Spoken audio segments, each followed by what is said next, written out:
Ibi, Iya. gue mau ceritain lagi tentang pengalaman KKN salah satu pendengar Scary Things. Jadi kita sebut aja namanya ini Mira ya. Mira KKN di Sumatera selama 40 hari.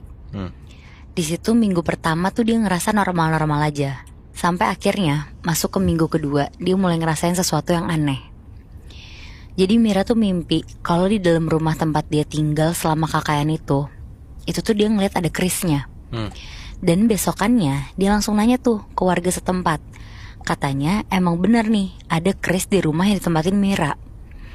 Dan ternyata lokasi kerisnya itu tuh disembunyiin di kolong lemari tempat Mira sama teman-teman ceweknya tuh tidur.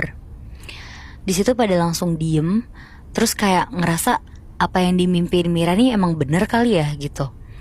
Terus ada satu temennya Mira yang ngomong kalau Mira tuh ada yang jagain. Dan emang di sekitar posko tuh lagi banyak banget didatengin sama makhluk halus gitu.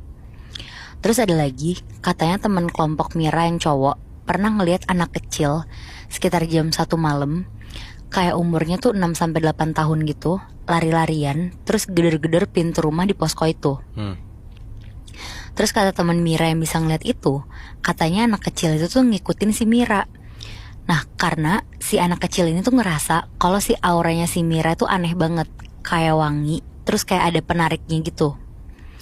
Nah karena si Mira ngerasa terancem, dia akhirnya nelfon ibunya. Terus kata ibunya, nanti dia bakal nanya ke ustadz yang biasa ngobatin orang dari hal-hal gaib. Terus udah tuh, singkat cerita, beberapa hari setelahnya ibunya tuh nelfon Mira. Dia bilang dia tuh habis cerita sama ustadz itu. Dan ternyata emang bener tuh kalau si Mira tuh diikutin sama sosok anak kecil, bahkan lebih banyak lagi. Jadi Mira di situ akhirnya langsung dikirimin ayat-ayat ruqyah dari jauh, dan Mira juga disuruh untuk rajin ibadah. Terus akhirnya di situ Mira ngerasa tuh setelah dia ngelakuin itu semua, dia ngerasa udah nggak ada gangguan lagi. Tapi nggak taunya malam Jumat beberapa hari setelah itu, Mira tuh kayak nantangin si temennya yang bisa ngeliat itu.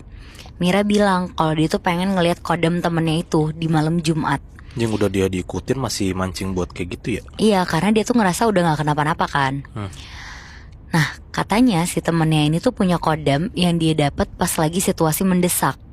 Terus akhirnya katanya si temennya itu tuh boleh, dan Mira disuruh nunggu yang lain tidur dulu.